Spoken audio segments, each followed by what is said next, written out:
Hello. At natapos din. Ito yung custom ni Sir Paolo. Yan. Sir, kwento mo naman ano yung naging inspirasyon niyan. Grabe.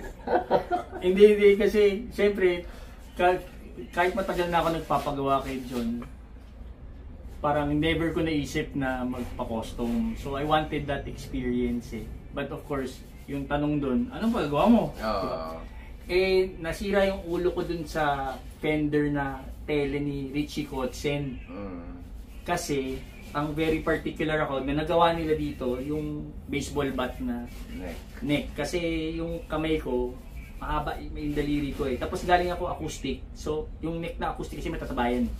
So, hindi comfortable sa akin yung mga pang-shred, yung mga Kasi hindi naman ako shredder eh. Kaya, mas gusto ko yung pag at home pag gumagawa ng chords. Tapos, pag nag-CR ka, di ba? So, pag CR ka, mahalala mo yung neck. Jingle ako, ganun. Ganun kasimple lang. Para at home. Kaya mataba talaga. Kaya mataba to. Alam ko si Jano parang ganun kalaki yung neck ng kay Jano eh. Pero, but anyway, ang problem ko dun sa Kotzen, kaya ako hindi binili yun, wala siyang tone control. Diba? Pero yung inspiration na, so nag-research ako sa tele-tele, ang na-realize ko pala on last night, na pinakauna ko palang electric na matino, tele na Squire na pula. Sana yun, sir? Hindi, matagal na yun kasi hindi na, naging acoustic eh, so hindi naman ano eh. Pero binili ko yun sa iyo parang ko, tapos alam mo yung mga zero interest ng handog sale, mga gano'n yan. So bumili, kasama ko yung daddy ko noon. So tapos nagkaroon ako ng notion na yung tele, pang country lang. Okay. So hindi na siya, so naging strat player ako eventually. Tapos napanood ko yung video ni just before ako magpagawa, na nagde-decide ako, ni Josh Smith na ito daw yung pinaka-versatile na gitara. Dahil simple na yung configuration, tapos meron kang manipis, meron kang makapal, meron kang... Basta nandito na lahat. Kahit wala kang pedal, maano siya. So, ngayon, yung specification ito, so yun, ang number 1 sa akin, neck.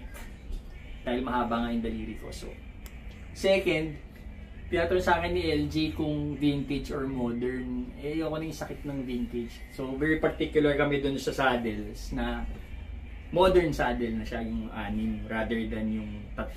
Compensated. Oo, yung compensated. Kasi trio yung banda ko, wala akong supporting cast. So constant rhythm yun eh. So parang, kasi kung may pianista ako, may isa pang gitarista, kung sakaling wala ako sa tono, pagka during the song, pwede kong magtono, nang tuloy-tuloy pa rin yung tugtog. Eh, ito hindi. So yung mga belly carve na yan, parang gusto ko lang siya na parang yung feel pa rin ng strat. Yung feel pa rin ng strat. Kasi strat player ako for kahit wala ka sa belly may belly cut to. Tapos may armrest. Hindi kasi baka may humiram. So ako, ganun ako, yung mga hihiram nito. Kung gusto yung paggawa yung specs ko lahat na kay John, no? Naka-file naman yan eh. If you want to, pero the only thing that I'm particular with, sabi mo nang wala tong belly cut, sabi mo nang wala siyang carve or anything. Only 2 things, so yung neck na mataba at saka yung tone. Yeah. Doon may pinatesting sila sa akin na tele noon na sobrang ganda ng tone. Kasi yung gusto kong tone, hindi necessarily tele-tone. Na yun nga yung pang country style, pang chicken picking, mga ganun. Hindi ganun. Gusto ko medyo warm siya. But, eto nga, parang best of both worlds kasi pag nilagay mo siya sa bridge pickup, manipis na siya talaga. So, sorry. Yan.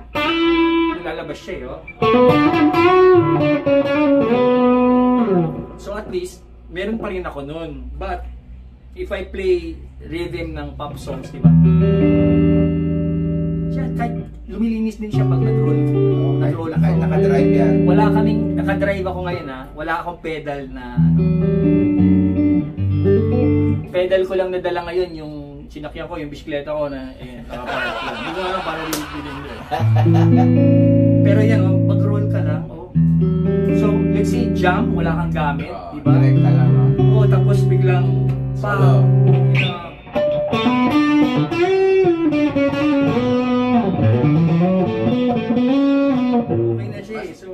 parang sir, pag direkta na nagro-roll ka lang eh. Mas totoo eh. Tsaka, kahit sa akin na, iba kasi dinadali sa pedals eh. Parang sa akin, mas konti yung pedal. Ibig sabihin, yung gitara, yung nagpapatunog. yun ang nagpapatunog nun. Tapos yung color, kasi, ka ng mabango. Gusto ko yung di ba pag tinignan yung bango-bango, parang kakulay niya ang aming para inspiration dito yung John. Yung panahon kasi namin, nung 80s, wala pa yung mga mamahaling pabango eh. Bibili ka lang ng Johnson's na blue tsaka green. Yung blue talaga yung pinaka-popular. So yung amoy ano yun eh. Basta hindi naman, medyo may maasim na mabango eh, parang gano'n eh. Yung pag pinawisan ka, mabango pa rin. Yun lang yung inspiration, tapos tumerono lang yung nag-iisip din ako ano ba magandang pick guard. Pero grabe, it's a dream come true, especially with yung kung kayo never kayo naka-experience nung yung process itself sobrang nakaka-excite. Kasi medyo matagal din itong ginawa dahil nung nagpagawa ko, they were in the process of renovating yung place. So, buti nga naisingit nila ako na so parang nung nabuo din ito. So parang halos sabay lang siya. Tapos tumugtog sila ng live kagabi, yun, ininggit nila ako hanggang langit. Di naman. Oo. But still, kamukha niyan, let's say if I'm playing yung style ko, which is ma-chords at saka ma-finger style. Kasi hindi ako nag-pick by the way. Malinis siya eh. Oh, pati sustain. Paprolong siya. Oo eh. Nasa kahoy kasi yun eh. Yung sustain eh. To think na bolt on to ah. Mahaba yung sustain niya eh. Wala lang Bixby pero haba oh. So so, yun, magagarahe lahat na iba kong gitara dahil dito. In other words, ang moral po ng story natin ay nagsaya po ako ng pera dahil sana dito na ako nag-umpisa. Pero may project, nag-usap kami ni LG, tinatanong kasi sa kanya, may isa pa akong dream na gitara. Plano ko siguro, maybe next year or what, no? Na single cut, pero P90s. Wow! Yun, isa pa kasi wala akong gitarang P90 pero parang matabang single coil yun eh. Type na type yung tunog nun eh. Tapos nun, siguro baka mag-invest na ako sa company nila. Papayos namin sa SEC yung papeles, sa corporation para ano. Sir Paul yung president. Oo. Ano lang, acting president. Pero ako laban ko to, custom shop, hindi dahil nandito sila. Hindi ko akalain na, kasi nagulat talaga ako nung narinig ko nung gabi. At the same time, it's not just me, kasi baka feeling ko bias ako dahil pinagawa ko. Dahil mga taong nagko-comment, grabe yung ganda naman ng tunog nung... Saka direkta lang yun, sir, walang yun process. Na nga eh. Isipin mo na ako naka-modeler ako ngayon dahil lang sa convenience. Pero, parang pwede siyang, meron akong gig bukas na hindi ako magpe-pedal. Nice. So amp lang ako kasi maliit lang yung venue na yun eh. Kasi parang seating capacity niya maliit. So yung amp mo hindi ka na nakarekta sa house. Okay. So meron akong 50 watt na amp. Anong amp yan, sir? Katana. Nice. So mismo na. Ayan, kaya naman ako nakakatana. Baka sabihin niyang poor ako. Hindi ako poor. Ano ako? Aldrich yung pamilya namin. Ha? Ibig sabihin ng Aldrich, sa Tagalog po nun, dating mayaman. Aldrich. So, naghihirap na po ngayon.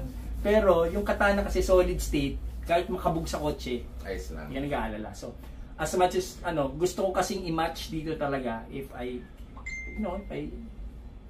makaipon ng konti or what, gusto ko mag-tweed para yun. Dito. Tapos ang boxing. Tapos, yun na yun. Yan lang. 30 water lang, sir. Na-tweed.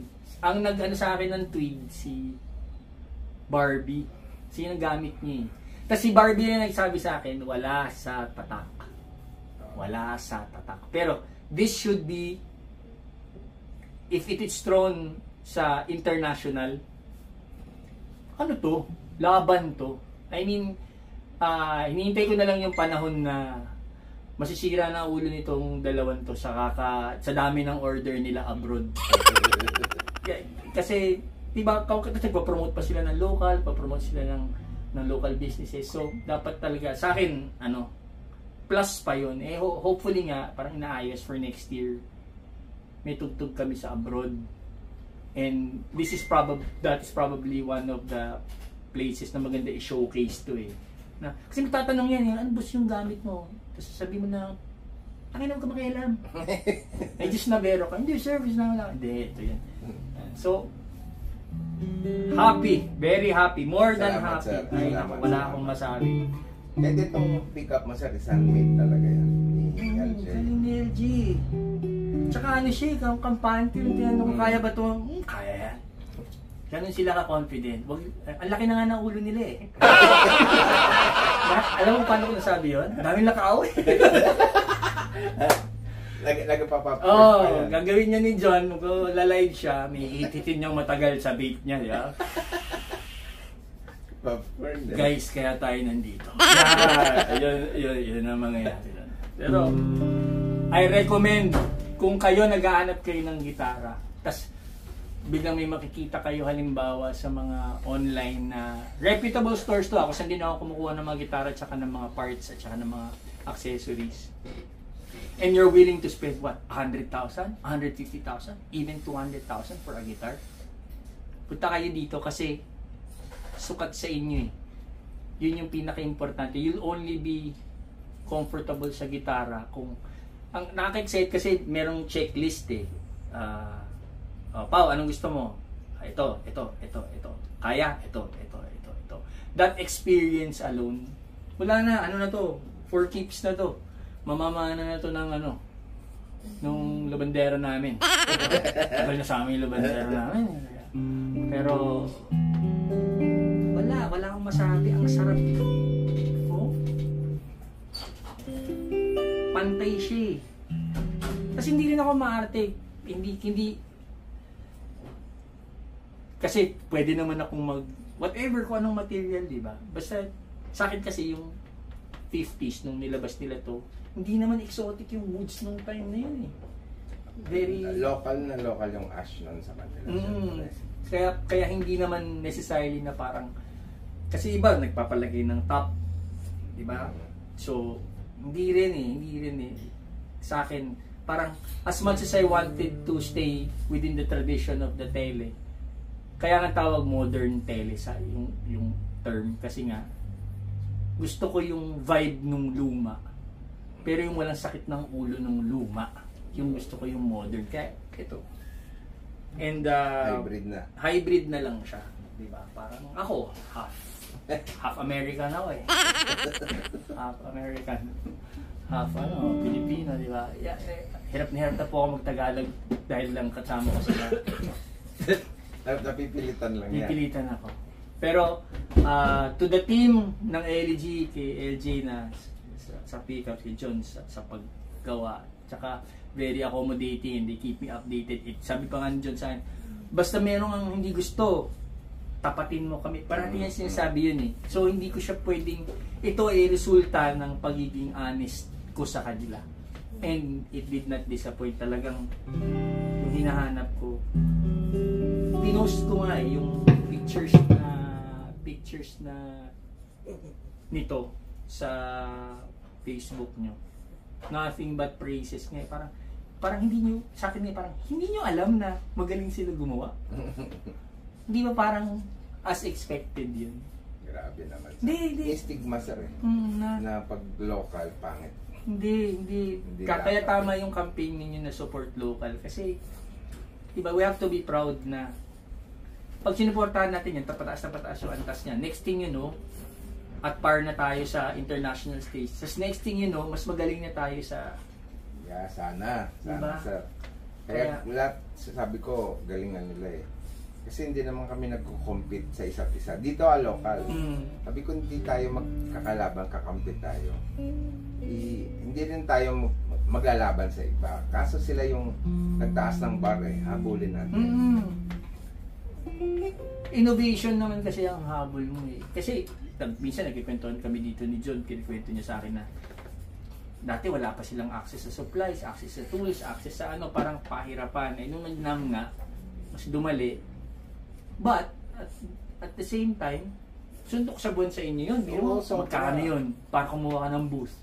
Diba? Tapos sa tingin mo ba, papansinin kami doon, napakaliit namin. Wala. Diba? So, ibig sabihin,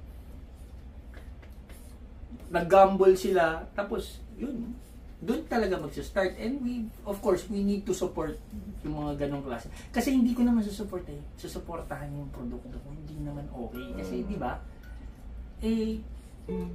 wala lahat na nahawakan ko. Nakahawa ako ng base nila. Yung Datu, nahawakan ko dito nung pumunta si Sok. Nahawakan ko yun. Sabi ko, hindi naman siya. Tapos, yung notion din, ito na lang, pareho kami ni John, marami kaming tattoo eh. Merong isang parang karatula before sinabi na hindi ka dapat nagtatanong kung magkano yung ibabayad mo sa tattoo artist. Kumbaga, it's either papagawa mo or hindi. Kasi permanente na yun sa katawan mo. Bakit mo titipirin yun? Yun. Same thing as sa case ko dito sa gitara na to. Bakit ako magsisettle sa gitara, nagagamitin ko palagi na magbibigay ng hanap buhay sa akin. Sa kanila kasi parang, yun nga, gawang Pilipinas lang yan, tapos ganun sumingil, ganyan umano. Hindi naman lahat ng nakakasalubong ko dito na customer nakangiti every time na lalabas kasi they're satisfied with the job. And it's guaranteed at the same time. Pag nagka-problema yan, wala sagot niya yun. May babalikan kayo. Mababalik, hindi yung parang, hindi, baka alam mo na. Bahala ka na sa buhay mo. Walang ganon. Kasi nga, ang difference, yung may-ari ng LG, musician din eh. So, may malasakit talaga siya dun sa craft. Kaya, ay sa negosyo. Diba? Imagine mo na lang nagpagawa ka ng gitara dun sa taong gagawa. Kasi merong iba na magpapagawa ka, like sa abroad, kausap mo yung sales representative, pero hindi yun ang gagawa eh. Pero siya talaga yung nahuli nila ito. Nahuli nila to. Wala akong yung neck talaga. Lahat ng participants, LJ. Lahat. Kahit yung fishball dyan sa labas, participate siya. Siya nagwalis habang nagliliha. Nagliliha. Pero, balita mo kami sa gig mo sa Bukas. Anyway, ipopost ko naman to. Kung di nyo pa ako nasusundan, sundan nyo ako sa Facebook, no? Yung Paulo Santos na page. Kasi gagawa ko ng video about this. Yung story behind yung relationship ko with LG. Tapos yung to the point na we work together sa acoustic. Tapos the idea na magkaroon ng electric, tapos kung bakit nandun lahat lalabas. So, kasi siguro baka mag-live ako sometime na yun nga yung nakarekta lang para lang marinig nyo pag nasa bahay ako. Kasi medyo pinaparenovate pa yung bahay ko sa Forbes. Sa may UST. Sa Forbes. Forbes. Sa terminal na jeep sa kanto ng Espanya. Doon yung ancestral home ng Aldrich. Kaya nga Forbes eh. Pero ano yan, ang tabayanan niya yun. Bote siya na mas may katawan.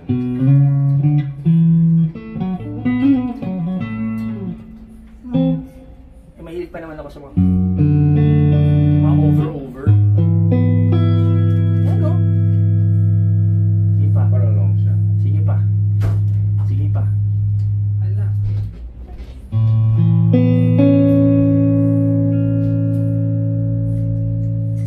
Yun lang, hindi na lang ulit mag-aaral yung anak ko ng second quarter.